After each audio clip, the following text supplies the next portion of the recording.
주제는 내려가지 말라입니다. 오늘은 주제에 맞추어 다시 돌아가게 하리라 라는 제목으로 말씀을 나누겠습니다. 세상에는 양육 강식이 존재합니다. 태초의 사람 아담과 하와가 죄를 범한 이후 양육 강식이 존재하게 되었습니다. 맹수가 약한 동물을 잡아먹듯이 강한 사람이 약한 사람을, 강대국이 약소국을 점령하거나 노예로 삼습니다. 그러니까 세상 역사를 보면요, 국가 간의 전쟁이 일어나고 그 전쟁에서 강대국이 약소국을 점령하고 나면 전쟁은 끝나고 약소국은 사라지게 됩니다. 그러나 양육 강식의 논리와 다르게 약소국이 살아남은 경우가 있었습니다. 바로 이스라엘과 유다 나라입니다. 이스라엘은 아수르에게 멸망을 당하고 유다는 바벨론에게 멸망을 당했지만 살아남았습니다. 그 이유가 무엇일까요? 먼저 이스라엘과 유다가 살아남은 이유에 대해서 알아가기보다는 두 나라가 멸망을 당한 이유에 대하여 알아보아야 합니다. 그러니까 이스라엘은 사자들에게 쫓겨 흩어진 양과 같은 신세였습니다. 말씀드린 것처럼 사자들은 북왕국 이스라엘을 멸망시킨 아수르, 남왕국 유다를 멸망시킨 바벨론을 말합니다. 이런 강대국들은 무자비하게 이스라엘을 침략하고 백성의 생명을 앗아갔습니다. 이스라엘이 이렇게 흩어진 양 신세가 된 것은 거짓 목자에 이끌려 의로운 처소 곧 여호와의 품을 떠났기 때문입니다. 그러니까 이스라엘은 지도자부터 백성까지 모두 하나님을 떠나 정의를 왜곡하고 우상을 숭배하며 타락했습니다. 그로 인해 하나님께서 강대국을 회초리로 삼아 이스라엘을 징계하신 것이죠. 참된 목자이신 하나님을 떠나면 흩어진 양이 되어 더 이상 하나님의 보호를 받을 수 없습니다. 그래서 17절 말씀을 보면요, 이스라엘은 흩어진 양이라 사자들이 그를 따르도다. 처음에는 아수르 왕이 먹었고 다음에는 바벨론의 느부갓네살 왕이 그의 뼈를 꺾도다 라고 말씀하십니다. 강대국인 맹수가 양인 이스라엘을 공격하여 살점을 뜯고 남겨진 뼈 조각까지 부서뜨렸습니다. 그러니까 이 정도의 상태라면 살아도 살아있는 상태가 아니겠죠. 그로 인해 무슨 소망이 있었겠습니까? 그러나 이스라엘이 회복된다는 것은 도무지 불가능해 보였습니다. 그러나 하나님께서는 이스라엘이 살이 먹히고 뼈가 꺾인 채로 놔두지 않으셨습니다. 목자이신 하나님께서는 자기 양떼를 진심으로 사랑하셨습니다. 단 하나도 잃기를 원치 않으셨습니다. 그래서 다시 목장으로 돌아가게 하시겠다고 말씀해 주십니다. 흩어진 양들을 목장으로 다시 돌아가게 하려면 그 양을 인도하는 목자가 필요합니다. 그래서 하나님께서는 한 목자를 세우셨는데요. 그 목자가 누구일까요?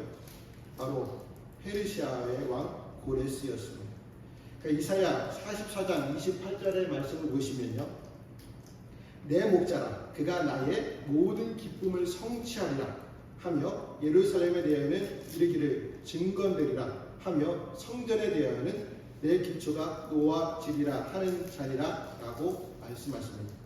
그러니까 이 말씀대로 하나님께서는 고레스를 세워 아수르와 바벨론이라는 사자들에게 살이 찢기고 뼈가 꺾인 하나님의 양떼인 이스라엘을 다시 가나안 목장으로 돌아가게 하기 위하여 하나님께서 세우신 목자였습니다. 그래서 이스라엘 백성은 가나안에서 다시 자유와 생명과 평화와 풍요를 누리게 됩니다. 또한 고향에 돌아온 백성은 죄로부터 용서를 받았기에 참된 영적 자유도 누리게 됩니다. 왜냐하면 이스라엘 백성은 더 이상 포로가 아니라 언약 백성의 신분으로 회복되었기 때문입니다. 이제 이스라엘 백성은 하나님의 언약 백성으로서 온전히 회복되어 약속의 땅에서 새로운 출발을 하게 됩니다. 그 당시 양떼가 이스라엘이었다면 오늘날 하나님의 양떼는 누구일까요? 바로 많은 사람들 가운데서 하나님께서 택하신 사람들이 바로 하나님의 양떼입니다. 사실 모든 사람은 아수르나 바벨론과 같은 사탄의 사자들에게 공격을 받았습니다.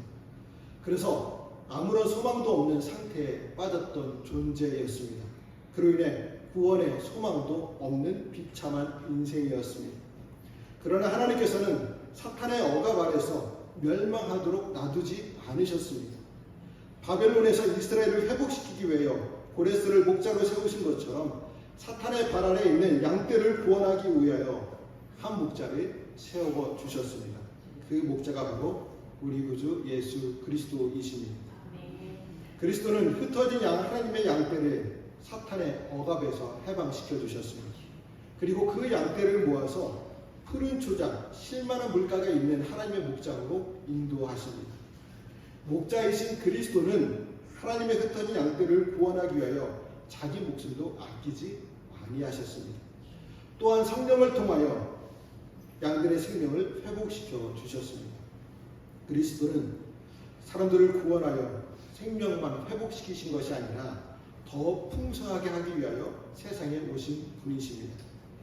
그래서 그리스도를 믿는 사람은 다 생명을 풍성히 얻고 영원한 안전이 보장되는 하나님의 목장에 이르게 됩니다.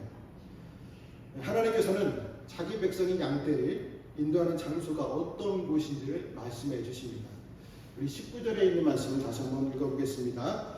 이스라엘을 다시 그의 목장으로 돌아가게 하리니 그가 갈멜과 바산에서 양을 기를 것이며 그의 마음이 에브라임과 길앗산에서 만족하리라. 아멘. 여기서 갈멜과 바산, 에브라임과 길앗은 화면에 보시는 것처럼 팔레스타인에서 좋은 목초지로 유명한 곳들입니다. 갈멜은 초지가 넓게 펼쳐져 있어서 양을 치기에 더없이 좋은 곳이고, 바산은 비옥한 지명의 이름의 뜻대로 목축을 하기에 아주 좋은 곳이었습니다. 또한 길르앗과 바산은 남쪽에 위치한 지역으로 루벤과 갓과 므낫세 반지파가 모세에게 땅을 기업으로 나누어 줄 것을 요청할 정도로 훌륭한 목초지가 있던 곳이었습니다. 에브라임도 마찬가지였습니다. 이렇게 하나님께서는 포로에서 돌아온 백성들에게 푸른 초장, 실만한 물가가 있는 가나안 땅으로 인도하십니다. 올해 여름은 작년보다 더 무더운 날씨를 보내고 있습니다. 정말 에어컨을 틀지 않으면 지낼 수 없을 정도로 폭염이 계속되고 있습니다. 무더운 날씨에 지친 사람들은요, 시원한 물이 있는 곳으로 찾아 떠나죠. 여러분도 시원한 물이 흐르는 계곡과 바다에서 쉬고 오셨습니까? 다시 뜨거운 집과 일터로 돌아와야 하지만 쉴 때는 잠시나마 평안함을 느낄 수 있습니다. 하나님께서 바벨론 포로에서 돌아온 사람들을 이렇게 쉼이 있는 가나안으로 인도하셨습니다. 그런데 이스라엘 백성들이 살던 가나안은 원래 적과 꿀이 흐르는 땅이었습니다. 목축업을 하던 이스라엘 백성들이 양을 기르기에 아주 좋은 땅이었습니다. 그런데 이스라엘 백성들이 제약과 우상 숭배로 그 땅을 황무지로 만들어 버렸습니다. 하지만 하나님께서 다시 그 땅을 예전보다 더 좋은 땅으로 변화시켜 주십니다. 그로 인해 돌아온 이스라엘 백성들이 하나님께서 베푸시는 풍성한 은혜로 마음의 만족을 누리게 하십니다. 이처럼 하나님께서는 자기 양떼를 구원하실 뿐만 아니라 더 좋은 것으로 베풀어 주십니다. 그래서 그 마음에 만족을 주십니다. 사람은 영적인 존재입니다. 그래서 영혼이 만족하지 않으면 아무리 육적인 것이 충족되어도 만족할 수 없습니다. 그로 인해 하나님께서는 자신의 영으로 사람들을 성령으로 충만케 하셔서 영혼을 만족해 하십니다. 우리의 몸이 기름진 것으로 만족함을 누리는 것처럼 영혼 역시도 풍족한 은혜로 만족을 누리게 하십니다. 우리 가운데 선한 목자로 오신 예수 그리스도도 자신의 이 땅에 오신 목적을 말씀하시기를 내가 온 것은 양으로 생명을 얻게 하고 더 풍성히 얻게 하려는 것이라 말씀해 주셨습니다. 이와 같이 우리 하나님은 선한 목자로서 우리의 모든 필요를 충족히 채워 주십니다. 이러한 은혜를 체험했던 다윗은 시편 34편 8절과 9절에서 이렇게 고백하였습니다. 우리 같이 읽어보겠습니다. 너희는 여호와의 선하심을 맛보아 알지어다. 그에게 피하는 자는 복이 있도다. 너희 성도들아 여호와를 경외하라. 그를 경외하는 자에게는 부족함이 없도다. 선한 목자이신 하나님께서는 우리에게 부족함이 없는 풍성한 생명과 복을 주십니다. 우리는 이 놀라운 은혜를 맛보아 알아야 합니다. 하나님의 은혜를 맛본 사람은 자기에게 있는 세상 것들을 자랑하지 않습니다. 왜냐하면 세상 것들과 하나님의 은혜는 비교조차 되지 않기 때문입니다. 자기가 누리고 있는 세상 것들을 자랑하게 되면 남는 것은요, 자기 만족뿐이겠죠. 하지만 하나님의 은혜를 자랑하게 되면 기쁨과 감격 그리고 다른 사람에게는 감동을 줄 수 있습니다. 자주 자기가 누리고 있는 세상 것들을 자랑하는 사람들은 하나님의 은혜를 맛보지 못했기 때문입니다. 우리는 하나님이 베푸신 은혜의 맛을 알고 다윗과 같이 소리 높여 증가하시기를 바랍니다. 그렇다면 하나님께서는 우리에게 왜 이렇게 놀라운 은혜를 풍족히 베풀어 주시는 것일까요? 우리 20절 말씀에 기록되어 있는데 같이 읽어보겠습니다. 여호와의 말씀이니라. 그날 그때에는 이스라엘의 죄악을 찾을지라도 없겠고 유다의 죄를 찾을지라도 찾아가지 못하리니 이는 내가 남긴 자를 용서할 것이니라. 아멘. 하나님께서는요, 바벨론 포로에 처해졌다가 다시 회복될 이스라엘 백성들에게 대하여 누구라고 말씀하십니까? 빨간 글씨로 표시되어 있는데 내가 남긴 자라고 말씀하고 있습니다. 그러니까 남기다라는 히브리 원어로 살아남도록 만들다라는 의미가 있습니다. 그로 인해 이스라엘 백성들이 포로에서 살아남을 수 있었던 것은요, 스스로 살아남기 위해 애써서 운이 좋았기 때문이 아닙니다. 하나님께서 처음부터 살아남게 하셨기 때문입니다. 또한 먼 타국 땅에서 민족의 정체성을 상실하지 않는 것도 하나님께서 살아남도록 배려하신 결과였습니다. 에스더를 보면 바벨론 시대가 아니라 페르시아 시대이긴 하지만 이스라엘 백성들은 멸망의 위기에 처해 있었습니다. 페르시아 총리였던 하만의 계략으로 이스라엘이 죽음의 위기에 있었지만 그럼에도 하나님의 강권적인 역사로 살아남을 수 있었습니다. 또한 이스라엘 백성들의 바벨론 포로 귀환도 절대 우연한 결과가 아니었습니다. 표면적으로 보면 바벨론을 정복한 페르시아의 고레스 왕의 유아 정책에서 비롯된 일처럼 보이지만 하나님의 계획대로 이루어진 결과였습니다. 고레스를 통한 이스라엘 회복은 일찍이 이사야 선지자를 통해서 예언된 사실이고 에스더서 1장을 보면 고레스는 자신의 하나님의 뜻을 받들어 이스라엘을 고국으로 돌려보냈다고 밝혔습니다. 이처럼 하나님께서 남기신 사람들을 택하셨고 멸망 가운데서 구원하셨습니다. 마찬가지로 우리도 하나님께서 멸망한 자들 가운데서 택하여 남기신 자들입니다. 성도들이 교회에 나오고 하나님을 믿게 된 과정을 보면 우연처럼 보입니다. 그리고 우리가 세상의 빛교회에 나오게 된 과정도 우연처럼 보입니다. 아무리 다른 사람의 전도를 통하여 교회에 나오고 하나님을 믿게 되었다고 해도 왜 하필이면 내가 전도의 대상이 된 것도 풀리지 않는 의문입니다. 또한 대부분의 사람들이 복음을 거부하는데 우리가 복음을 받아들인 것도 쉽게 납득할 수 없는 일입니다.